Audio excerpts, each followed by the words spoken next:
નમસ્કાર ખેડૂત મિત્રો, શક્તિ ફાર્મિંગ એન્ડ એગ્રીકલ્ચર ચેનલમાં આપનું સ્વાગત છે ને હું છું રાજેશભાઈ. ખેડૂત મિત્રો, આ છે અમારું બ્લોક નંબર 1માં જીરું શાહથી વાવેલ, જે મગફળીના શાહ હતા 26ની જાળીએ, એ જ શાહ અને 26ની જાળીએ શાહ છે ને એમાં જીરું વાવેલું છે.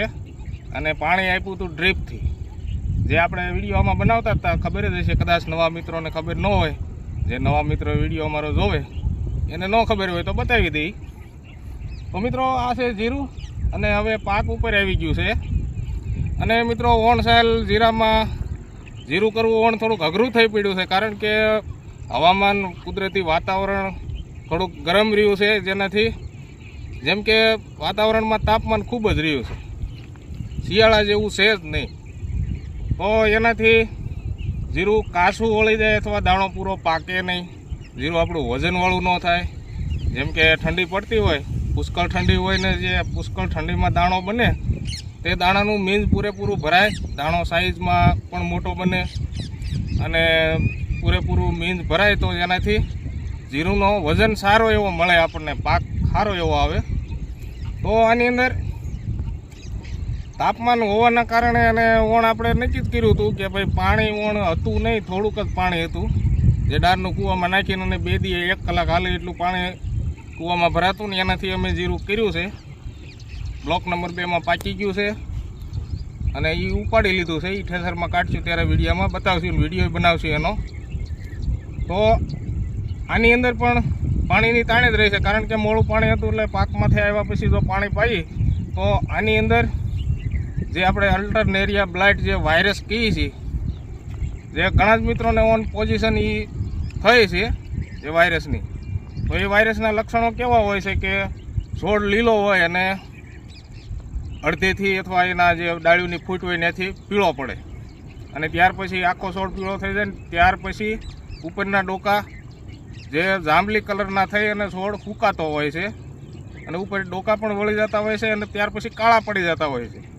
તો ઘણા જ મિત્રોને એ પ્રશ્ન ઊભો થાય કે આમાં કાળી શરમીનો અસર છે. તો કાળી શરમીની દવા છાંટવા છતાં એ પ્રશ્ન હલ નથી થતો, કારણ કે એ રોગ અલગ જ છે. તો આમાં પણ એવા કોક છોડવા થતા, એટલે આપણે પાણી પાવાનું બંધ કરી દીધું હતું, જેનાથી એ રોગ થોડોક કંટ્રોલમાં આવ્યો. પણ આની અંદર એની માવજતય ચાલુ હતી. જેમ કે વાયરસમાં તો જે આપણે એન્ટીબાયોટિક જે આવે છે ટેપ્રોસાઇક્લિન, અને એની સાથે આપણે ઝીંક જે 39 પોઈન્ટ આવે છે, એનો ઉપયોગ બંને એનું કોમ્બિનેશન કરી અને છંટકાવ લેતા તો એનાથી રોગ ઓછો ફેલાતો. જેમ કે આની અંદર અમુક છોડવા એવા થયા છે, પણ છંટકાવ લીધો હોય એટલે આપણે 5-7 દી કંટ્રોલમાં આવી જાય. પણ 5-7 દી પછી વળી પાછું તાપમાન તો પડતું જ હોય, તો એ તાપમાનના લીધેથી વળી પાછા નવા છોડવા આપણે ભાળી ત્યારે આપણને એમ થાય કે હવે એની પાછી અસર આગળ વધી છે, તો ત્યાર પછી પાછો છંટકાવ લઈ લેતા. પણ એનો અમે વિડીયો નહોતો બનાવ્યો, પણ આવી રીતની કંઈક માવજત કરી હતી આ જીરાની અંદર. તો મિત્રો, હવે આ જીરાનું ફિલ્ડ જોઈ લઈ, અને અત્યારે હાલની સ્થિતિમાં જે છંટકાવ હાલી રહ્યો છે તે દાણો મજબૂત અને મીંજ ભરાવદાર બને અને દાણો વજનદાર બને એના માટે છંટકાવ હાલી રહ્યો છે. તો એ કઈ દવા છે અને પંપમાં કેટલું પ્રમાણ રાખીએ છીએ એ આગળ વિડીયોમાં બતાવશું. તો વિડીયો જોતા રહેજો અને આપણે જીરાનું પહેલાં ફિલ્ડ જોઈ લઈએ.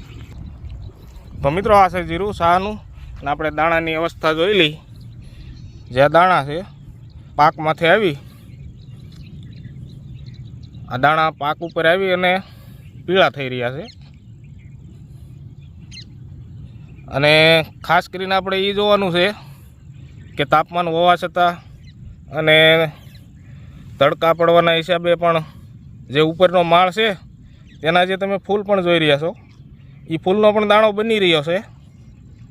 તો આવી રીતનું કંઈક તંદુરસ્ત જીરું તો છે, પણ આની અંદર મહેનત અને ખર્ચા ઘણું બધું કરવું પડ્યું છે, ત્યારે આવું થયું છે.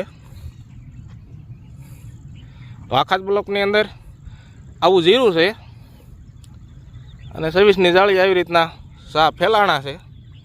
જેમ કે આપણે જીરું કેરાનું તો પાણીથી પીવે એમ નહોતું, એટલે આવી રીતનું શાહનું વાવી નહીં, પણ જીરું થોડું ઘણું આપણે થાય.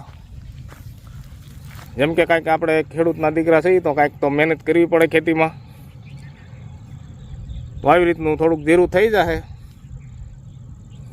તો હવે આ જીરું કેટલું ઉતરે વીઘે હવે આને કાઢવી ઠેસરમાં ત્યારે ખબર પડે ઉપાડવી ત્યારે. તો ઠેસરમાં જ્યારે આ જીરું કાઢીશું ત્યારે વિડીયો આનો બનાવશું કે વીઘે આમાં કેટલો ઉતારો આવ્યો. અને આ 2 થી સવા 2 વીઘા જેવો બ્લોક છે આ જીરાનો, કારણ કે ડ્રીપ એટલામાં જ નળિયું લાગટ થઈ હતી એટલે એટલું જીરું વાવ્યું છે. તો હજી આપણે આગળ જઈને જોઈ લઈએ કે આખા જ બ્લોકની અંદર દાણા તો સારા એવા બની રહ્યા છે, કારણ કે અમે આમાં દરરોજ એક છંટકાવ લઈ લઈએ છીએ, એક કંઈક પણ પોષક તત્વની એકાદી દવા નાખીને. અને અત્યારે જે છંટકાવ હાલે છે એ મની બેગ અને 0050 પોટાશ. તો એ કઈ કંપનીનું છે અને કેટલું પ્રમાણ રાખવાનું તે આપણે પંપ ભરવા જઈ અને પ્રમાણ પણ બતાવી દઈએ, અને મની બેગ અને 0050 વોટર સોલ્યુબલ જે ખાતર પાવડર ફોર્મમાં આવે છે એ પણ બતાવી દઈએ. તો મિત્રો આ જે બ્લોક છે આ આખો જ બ્લોક તંદુરસ્ત છે, આમાં કોઈ જગ્યાએ હુકો પણ નથી. જે અમુક છોડવા તમને કલર ફેલ લાગે છે તે છોડવાની અંદર જેમ કે એ બિયારણમાં થોડોક છાંટો હોય એવું લાગે છે, કારણ કે એ છોડની અંદર પહેલાં ફાલ આવી ગયો હતો એટલે એમાં દાણા પાકી ગયા છે. અને અમુક છોડવા જે તમને મેં વાત કરી કે આપણે વાયરસની અસર હતી અલ્ટરનેરિયા બ્લાઇટ, જે પહેલાં છોડ પીળો થાય ને પછી જાંબલી થઈ જાય ને ત્યાર પછી ડોકા હુકાવાનું ચાલુ થાય, આ છે જે તમે જોઈ રહ્યા છો. એક જ છોડ છે ને આ બાજુમાં પાછો સારો છોડ છે. જો કાળી શરમીની અસર હોય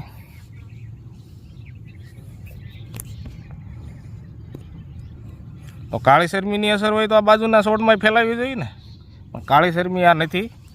અમુક જે ખેડૂને કદાચ ખબર ન હોય કે આ જે રોગ છે ઓણસાલ તાપમાનના હિસાબે આવ્યો છે, એટલે આ રોગ ઓછો જોયો હોય, જેનાથી એને એમ થાય કે આ શરમીની અસર છે. તો શરમીની કાળી શરમીની દવા જે આવતી હોય તે છાંટતા હોય છે, છતાંય એમાં રિઝલ્ટ મળતું નથી. કારણ કે રિઝલ્ટ મળવાના કારણ એ જ છે કે એ કાળી શરમી નથી ને આપણે કાળી શરમીની દવા છાંટીએ છીએ, એટલા માટે રિઝલ્ટ નથી મળતું. હજી આપણે બીજો છોડ બતાવી દઈએ, જેમાં અમુક છોડ એવા તાપમાનના હિસાબે થયા હતા. તો આ બાજુનો છોડ તમે તંદુરસ્ત જોઈ રહ્યા છો, અને ઓલો છોડ જે વાયરસના કારણે સુકાઈ પણ ગયો છે, અને આ બાજુનો છોડ છે. અને આપણે ફળિયા સુધી જોઈ લઈએ, કોઈ પણ જાતનો કાંઈ રોગ નથી, અને દાણા પણ એકદમ તંદુરસ્ત છે આવી જ રીતના. અને ફૂલ પણ આવી રહ્યા છે, અને દાણો જે બની રહ્યો છે. તો આ જીરાનો દાણો પણ આમ આપણે કંઈક પીળાશ ઉપર આવી ગયો છે, અને ખાટો પણ થઈ ગયો છે, જેમ કે પાકની અવસ્થામાં કહેવાયા. તો આ દાણો પૂરો ભરાવદાર બને અને મીંજ પૂરેપૂરું ભરાય અને વજનવાળો દાણો બને, એના માટે આપણે માવજત કરી રહ્યા છીએ. તો ચાલો હવે પંપ ભરવા જઈએ અને ત્યાં જઈને બતાવી દઈએ કે શું વસ્તુ અમે ઉપયોગ કરી રહ્યા છીએ. મિત્રો આ છે મની બેગ, જે આપણે ખેડૂતના સાથી જે કહેવાય પરેશભાઈ ગૌસ્વામી, ખૂબ સરસ માહિતી આપે છે અને ખેડૂતના હિતમાં ઘણી જ બધી મહેનત કરે છે. એ જ પરેશભાઈની ભલામણ છે આ, અને વસ્તુ સારી એવી છે. અમે દર વર્ષે ઉપયોગ કરવી છીએ આનો. આ છે મની બેગ, આવી રીતનું પેકિંગ છે. 3 સાલ પેકિંગ ફરી ગયું છે. ગઈ સાલ બોક્સમાં આવતું અને બોક્સની અંદર કોથળીમાં પેકિંગ આવતું પ્લાસ્ટિકમાં. તો આવી રીતનું આ મની બેગ છે, અને આની અંદર જે પાવડર ફોર્મમાં આવે છે, જે કોફી કલરમાં આવે છે, જે બતાવી દઈએ. આવી રીતનો પાવડર આવે છે.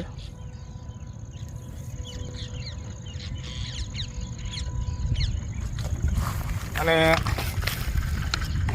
આની કામગીરી હોય છે દાણો ભરાવદાર અને દાણો મોટો બને, સારું એવું મીંજ ભરાય અને દાણાનો વિકાસ થાય, જેનાથી દાણો મોટો બને. જે આપણે તડકા પડવાથી દાણોની સાઈઝ નાની હોય છતાંય તડકામાં પાકી જતું હોય છે, અને મીંજ પણ પૂરું ભરાતું નથી. તો આની અંદર પ્રોટીન ને એવા બધા તત્વો આવે છે અને સારું એવું કામ કરે છે. અને આ પેકિંગ છે 500 ગ્રામનું, અને આ એક પેકિંગ છે 10 પંપ થાય છે. એટલે કે એક પંપની અંદર જો આપણે 50 ગ્રામ નાખી અને છંટકાવ કરી શકીએ અને આ વધારે કાંઈ મોંઘું પણ નથી. આ 500 ગ્રામનું પેકિંગ અને 550 રૂપિયા આજુબાજુ આવી જાય છે. તો આવી જ રીતનું છે આ મની બેગ. અને સાથે છે આપણે વોટર સોલ્યુબલ ખાતર જે 0050 પોટાશ આવે એ. તો આની અંદર સફેદ પાવડર છે એ પણ બતાવી દઈ.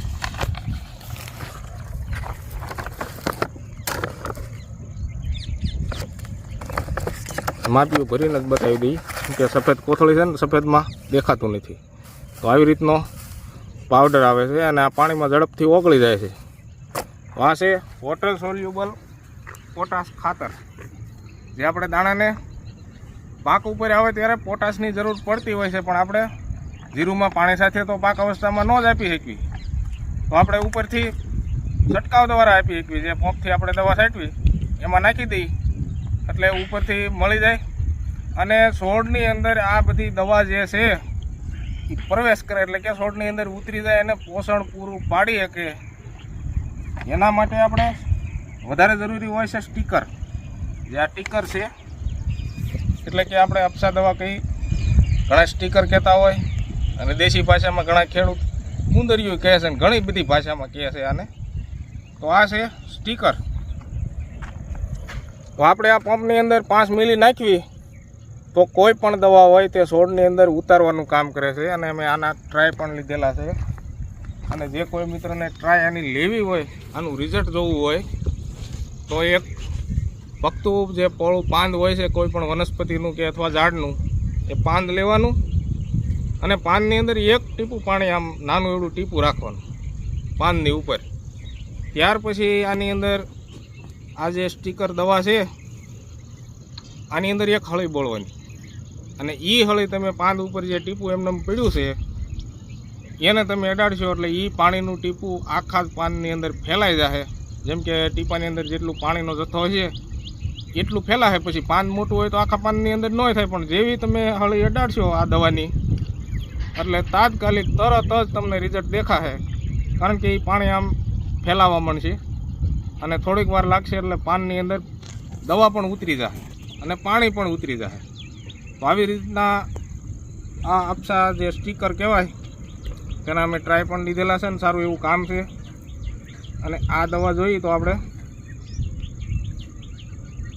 કાંઈક કંપનીએ નવી જ બનાવેલી છે લેમન ફ્લેવરમાં.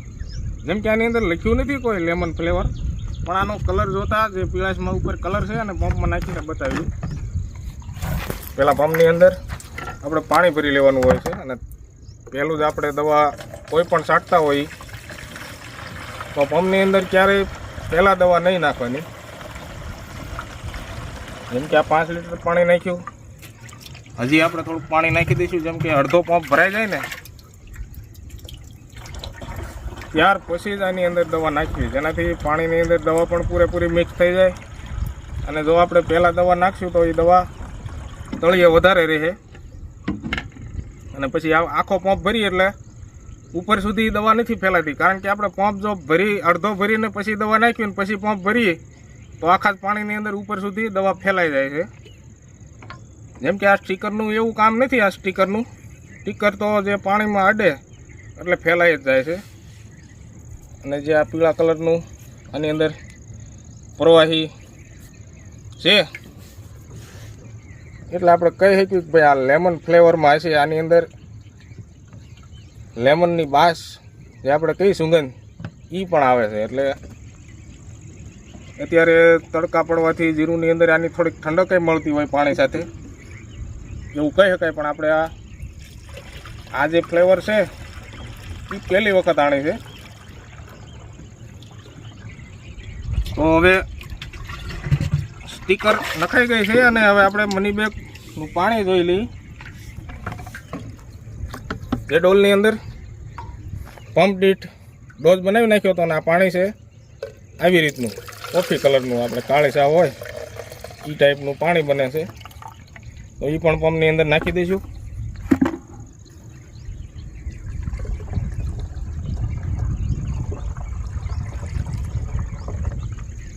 અને હવે આપણે 0050 જે વોટર સોલ્યુબલ ખાતર છે એ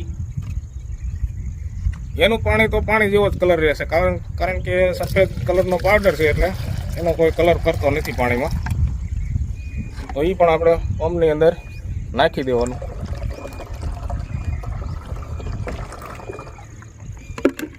અને હવે આપણે પૂરેપૂરો પંપ ભરી લેવાનો છે. તો મિત્રો હવે પંપ ભરાઈ ગયો છે અને હવે આપણે છાંટી દઈશું, કારણ કે હવે આ છેલ્લો પંપ રહ્યો છે અને સાંજનો સમય છે. તો હવે આપણે વિડીયો પૂરો કરી નાખશું, કારણ કે દવા તો અમે કઈ રીતે છાંટવી વિડીયોમાં પહેલાં જ બતાવ્યું છે. તો હવે આપણે વિડીયો પૂરો કરીશું તે પહેલાં જે કોઈ મિત્રએ ચેનલને સબસ્ક્રાઈબ ન કરેલી હોય તે ચેનલને સબસ્ક્રાઈબ કરી લેજો, જેનાથી અમારા નવા વિડીયો તમારા સુધી જલ્દી પહોંચી જાય. તો મિત્રો ચેનલને સબસ્ક્રાઈબ કરજો, વિડીયોને લાઇક શેર કરજો અને જય જવાન જય કિસાન.